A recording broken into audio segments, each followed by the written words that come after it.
Ashley Bocanigra, a woman in her 30s used to working nights while caring for her son, received a message that morning from a colleague who wanted to meet her.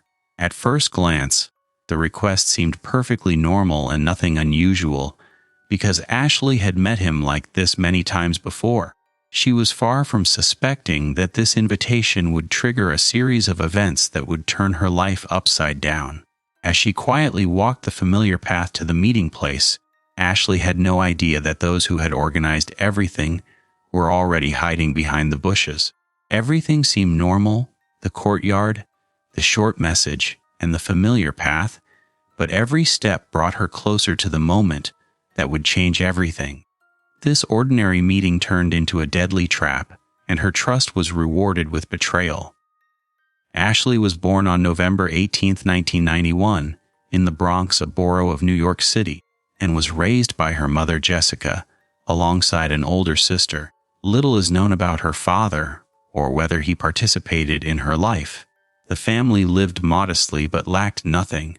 Since her youth, Ashley was extroverted and active, took care of her appearance, and loved makeup. She liked to experiment with her look, which distinguished her from her peers. After school, she did not immediately decide on her future career and started working in retail, thinking about her future without specific goals. During this time, she met Julian, a young man with whom she quickly formed a serious relationship. They spent a lot of time together, and shortly after, Ashley learned she was expecting a child. The pregnancy was unplanned, but they decided to keep the baby and move in together. In 2014, their son was born, whose name is never mentioned as the parents decided to protect his privacy. The birth of the child changed many things. Ashley dedicated herself entirely to motherhood, and Julian, despite his young age, actively participated in raising his son. The situation in New York became increasingly difficult over time as rents and the cost of living rose. In early 2015, the couple decided to move and chose Atlanta, Georgia, where housing was cheaper, the city was less crowded, and they were closer to relatives. This move was an opportunity for them to make a fresh start. In Atlanta, they found an apartment in a secure residence with video surveillance, which gave them a sense of safety and hope for a new life. Although their romantic relationship faded over time, the couple continued to live together for the sake of their son, agreeing not to interfere in each other's private lives until the child grew up. Ashley took on most of the household chores and began looking for a stable job. She quickly found employment at a home goods store where she was offered night shifts, allowing her to be home with her child during the day and work at night. The work schedule was not easy, but it allowed her to improve her financial situation. Ashley aspired to stability and wanted to gradually become completely independent while preserving peace within the family for the sake of her son. Ashley gradually got used to night work, and since the hours were always the same, she quickly bonded with her colleagues. It was under these circumstances that she met Daniel Gonzalez. Daniel also worked at the store and had the same hours as her. At first, they only talked about work. Daniel was always helpful, accepted difficult tasks, and did not back down from any assignment. He was calm, friendly, and polite, so Ashley never felt pressured, and he was always there when she needed help. Little by little, their relationship became more cordial. Initially, it involved brief conversations during breaks, which gradually evolved into deeper discussions. Ashley did not feel that anyone was pressuring her, and she felt comfortable with Daniel. He did not ask personal questions but showed interest, asked how her day went, and offered his help even when she did not ask for it. His commitment distinguished him from others. Over time, they began to communicate outside of work, exchanging phone numbers and sending messages.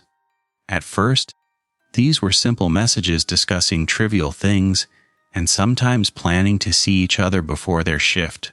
Their communication did not have an explicit romantic connotation. Rather, it was a friendly, natural, and simple relationship for both of them. At that time, Ashley knew nothing about Daniel's private life. Neither he nor his colleagues mentioned that he lived with a woman and children. Daniel did not mention who he lived with or hint at any potential problems. In his interactions, he seemed to be a calm and balanced person who had nothing to hide. It was later learned that Ashley and Daniel lived in the same building. This happened by chance when they discussed the exact location of their apartments. They both lived in the same secure residence, which facilitated their communication. They now met not only in the evening at work, but also during the day. Daniel sometimes helped Ashley carry her bags, picked her up from the parking lot, and walked her to her door. Ashley considered this normal help from a reliable colleague. For her, it was convenient and pleasant. At the time, she was totally unaware that he also had a family. Daniel was 27 years old. He was not officially married, but he was in a long-term relationship with Antonetta Stevens, a woman his age. They had known each other since childhood, and their families were close. They had met as teenagers and had been living together for over 10 years at the time of the events. 2 sons were born from this relationship, one 9 years old and the other 6. On the surface, their family seemed stable, but internally, things were far from simple. The relationship between Daniel and Antonetta became tense. Often, arguments over daily matters were the cause, but the conflicts often went beyond simple misunderstandings. According to relatives, Antonetta was impulsive. She could easily lose her temper and argue over trifles. This behavior was habitual and was noticed not only by Daniel, but also by those around him. Daniel did not talk about his private life with his colleagues and acquaintances outside the home. Only his close confidants knew the details. However, the constant tensions with Antonetta gradually affected the atmosphere at home. Their relationship was limited to managing daily affairs, raising children, paying rent, and sharing household chores. Outwardly, they continued to live as a couple, but their emotional closeness had faded. Around the same time, Janine, Daniel's younger sister, aged 17, moved in with them.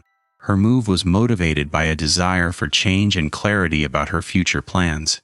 She had dropped out of school and did not yet know what she wanted to do.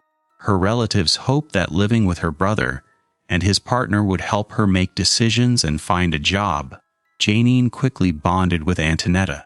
They had known each other since childhood and considered themselves more like sisters than in-laws. Daniel did not have such close contact with his sister, and she passed most of her time with Antonetta and the children. The presence of Janine did not help soothe tensions in the house. On the contrary, she witnessed arguments more and more often and gradually began to participate in them. She took Antonetta's side. According to acquaintances, Janine did not hide her opinion and believed that Daniel was responsible for all the problems. Over time, this led to a firm stance against him within the household.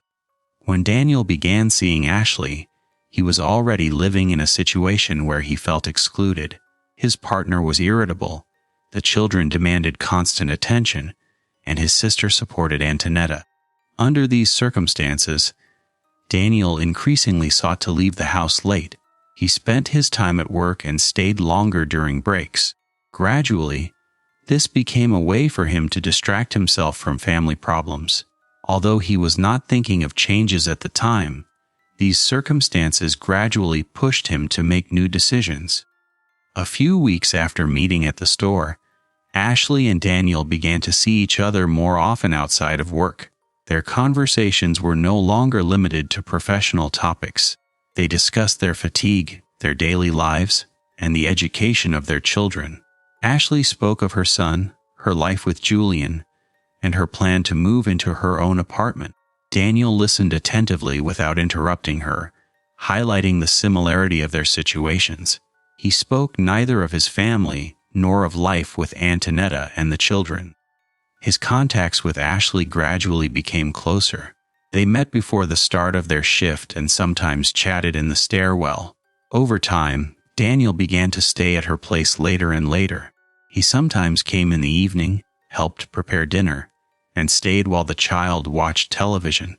All this developed gradually, without sudden change. Ashley did not ask unnecessary questions, and Daniel had no reason to talk about his life. Neither Julian nor his colleagues interfered in these meetings. She felt free, and from the outside, everything seemed harmless. At the same time, changes began to be felt in Daniel's apartment.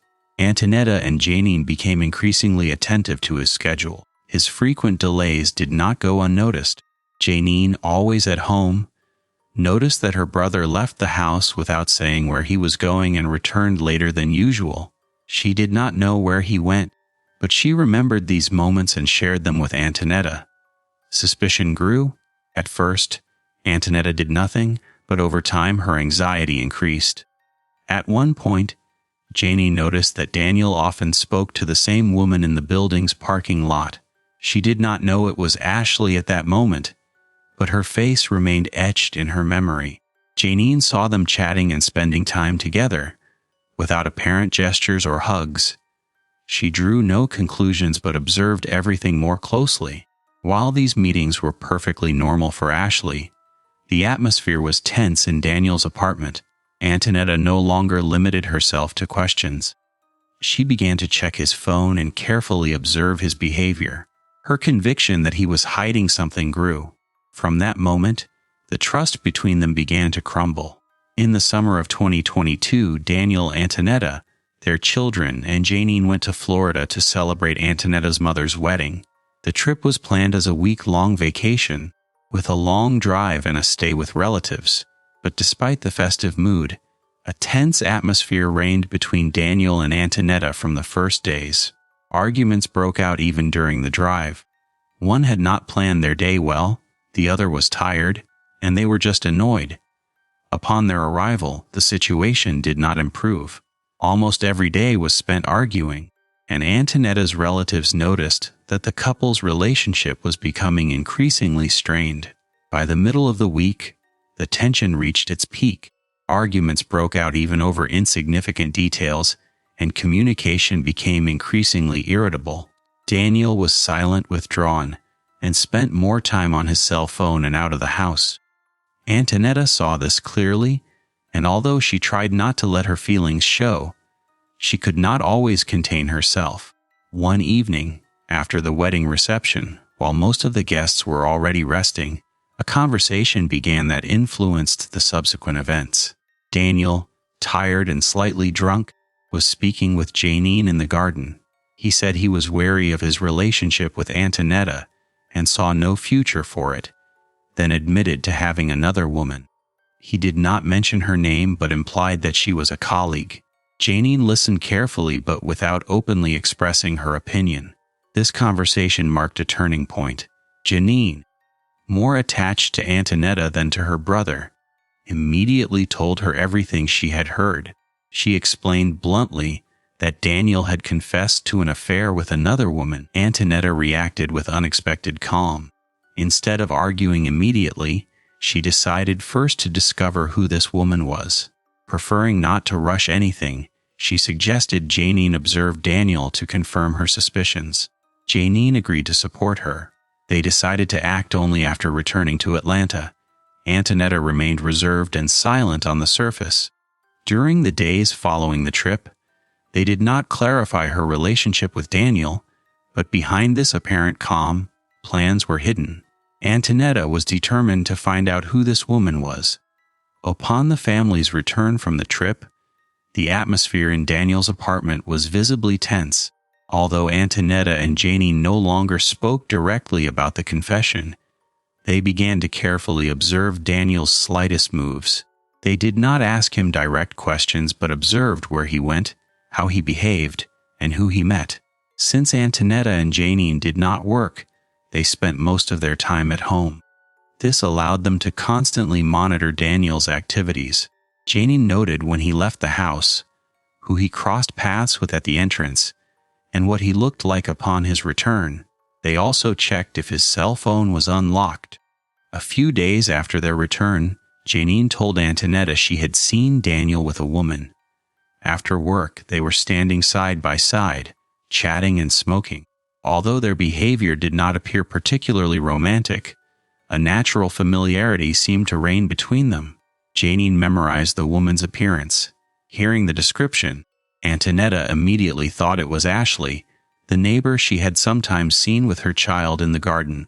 Subsequently, Antonetta and Janine decided to act. Antonetta suggested using Daniel's cell phone while he slept to send a message to Ashley on his behalf. Janine approved of this idea. They decided that this would allow them to organize a meeting with Ashley and discuss things face to face. In the morning, Daniel returned from his night shift and went to bed as usual. After a brief conversation with Antonetta, he went into the bedroom. Once he was asleep, Antonetta took his cell phone and began reading the messages with Janine. It did not take long. In the messages addressed to Ashley, they found personal messages. These included allusions to meetings and explicit language clearly indicating that they were in a relationship. This was enough to proceed to the second step. Antonetta wrote Ashley a message on Daniel's behalf, explaining that he had allegedly argued with Antonetta and had been kicked out of the house, which was why he wanted to see her. Ashley replied quickly, asking him where he was and if she could find him. Their conversation looked like a normal conversation between two close people. Ashley was completely unaware that she was not writing to Daniel. Antonetta wrote calmly without harsh words so as not to arouse Ashley's suspicions. After several messages, she proposed a meeting on the grounds of the residential complex in a small lawn between the houses. Ashley accepted. Once the date was set, Antonetta and Janine began preparations. They took Janine's cell phone to film the event. They were not armed. The plan was to lure Ashley out of the house, surprise her, and provoke an open conflict with her. The main goal was not to talk, but to use violence. The location had been chosen so as not to attract unnecessary attention. The spot was located far from the main entrances and was not fully covered by surveillance cameras. This gave them hope that no one would notice, even though they were on the residence grounds. Daniel was asleep at that time and unaware that messages were being sent from his cell phone, which would have serious consequences. Early in the morning, Antonetta and Janine left the apartment, leaving Daniel and the children at home. They hid behind bushes along the path, in semi-shade, some distance from the entrances. Visibility was limited, but passers-by could see them. They waited for a message from Ashley indicating that she was already on the street. Antonetta repeated to Janine not to turn off the recording. A few minutes later, Ashley appeared. She walked calmly, nothing aroused her suspicions. She looked for Daniel. At that moment, Antonetta and Janine emerged from the bushes. Antonetta said loudly to Ashley that she had not sent a text to Daniel. Without waiting for an answer, she immediately struck her. Ashley could not defend herself. She tried to protect her face with her hands and begged them to stop. But the blows continued. Antonetta threw her to the ground, slammed her onto the asphalt, and began to hit her with her hands and feet. She even grabbed Ashley by the hair and slammed her head against the ground. Janine filmed everything with her phone. She did not intervene, but supported Antonetta verbally, encouraging her and pushing her to be more determined. At one point, she approached and filmed Ashley's face in close-up. Ashley begged her to stop crying, but Antonetta did not stop. She continued to accuse and threaten Ashley, claiming that all this was done at Daniel's request. She even looked at the camera and ordered Janine to continue filming. Cars passed, but no one stopped. Only one car braked briefly, then continued on its way. Finally, Antonetta ordered Janine to hit Ashley too. Janine approached and kicked her several times. They then left, taking Ashley's phone and continuing to film until they left the area. Ashley remained lying on the asphalt. Her face and body were covered in cuts and bruises. Conscious, she was unable to stand for long. Then she slowly got up and walked to the house, swaying and holding her stomach and chest. The building's cameras filmed her on her return. She walked painfully. Her face was covered in bruises and she was breathing loudly. Arriving at her apartment, she went out onto the balcony and stayed for a moment, leaning against the railing. At that time, Julian returned from his morning jog. Upon entering, he immediately noticed Ashley's condition. Her face was swollen, her lips chapped, her movements slow, and her clothes covered in dirt and traces of blood. He began to ask her what had happened. Ashley refused to give details. She simply said she had been beaten by two women she did not know. She gave no names nor explained why. Perhaps out of fear or because she was in shock. Julian immediately understood the seriousness of the situation. He sat Ashley down and offered her water, but her condition was worsening. She had trouble breathing. She complained of pain in her side and head. Every movement caused her sharp pain. After a few minutes, Julian drove her to the nearest hospital. There, doctors examined Ashley in the emergency room and decided to transfer her to intensive care. Her condition was judged extremely critical.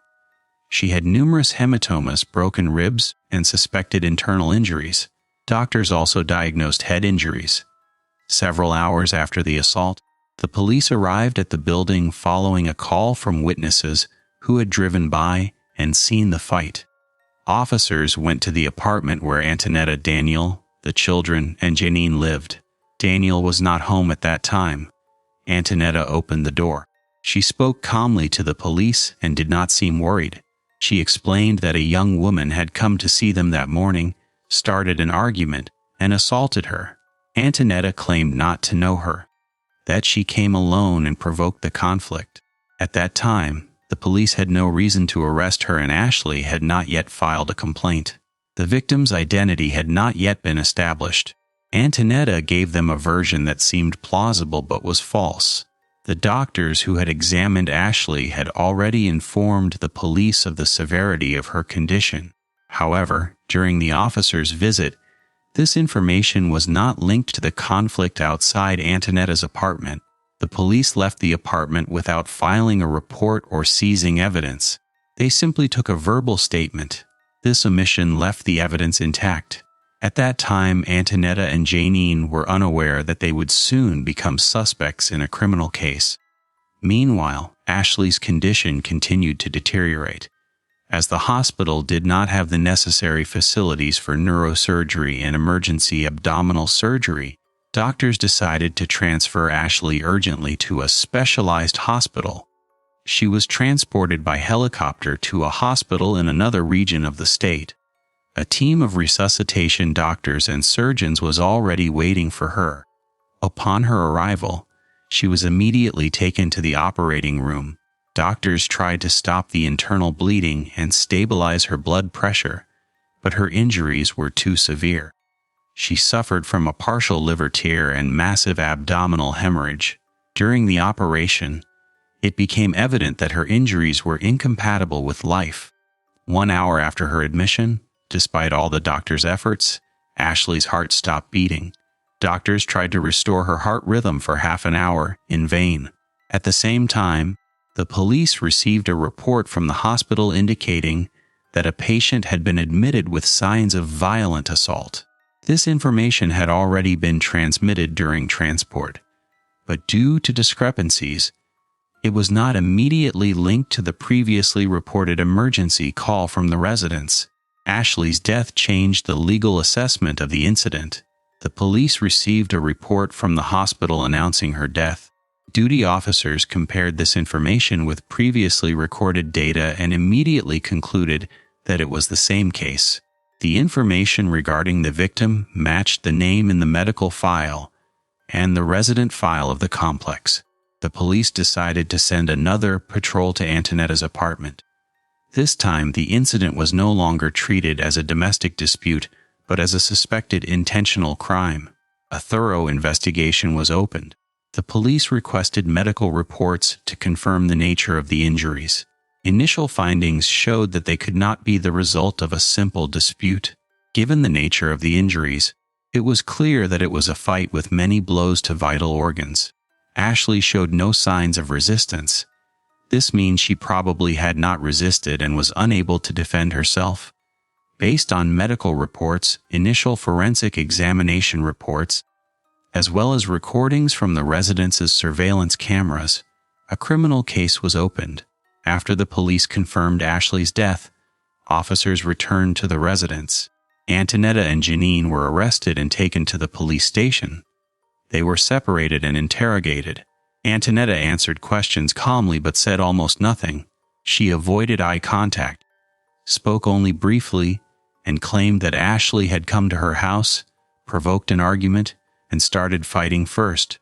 She did not mention the correspondence with Ashley, nor the fact that she had organized the meeting herself.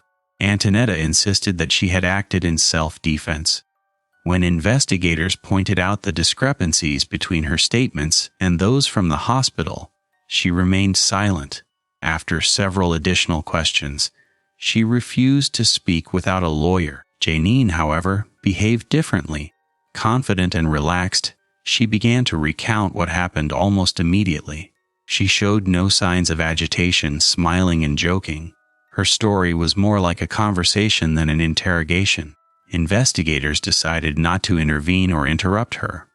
Their approach paid off.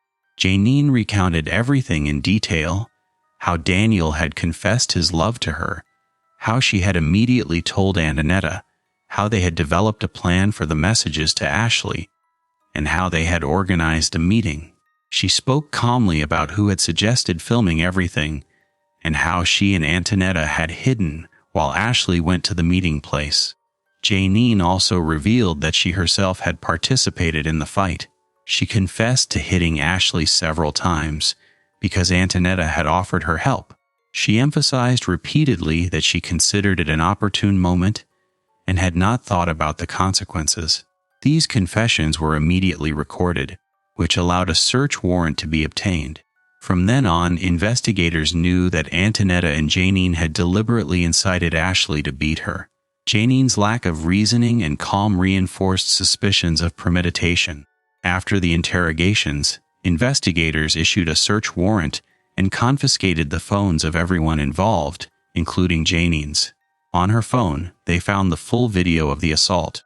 These images confirmed that Ashley had offered no resistance and that the blows were targeted and repeated. The recording contained taunts, threats, and statements indicating that the acts were planned. A message was found on Daniel's cell phone in which Antonetta organized a date by pretending to be Daniel. This was direct evidence that Ashley had been lured under false pretenses. Based on this evidence, it was decided to arrest Antonetta and Janine for murder and robbery. Both arrests took place as part of the criminal investigation. The suspects were informed of their rights and the gravity of the charges against them. Their reactions were again contrasting. Antonetta remained silent, while Janine behaved provocatively. Both arrests proceeded calmly and without resistance, under the supervision of law enforcement. Daniel only learned the news later. At the time of the arrest, he was at work. The police went to the store where he worked and informed him of Ashley's death and the arrest of Antonetta and Janine. Daniel reacted very violently. He knew nothing of Antonetta's plans, was unaware that correspondence was being exchanged in his name, and could not imagine that all this would end in Ashley's death. Subsequently, Daniel was summoned for an official statement. He confirmed that Ashley had never threatened anyone and that their relationship was not a secret. He also stated he had not given his cell phone to anyone and was unaware that a meeting had been organized via his phone. His statements matched the investigation's findings so far.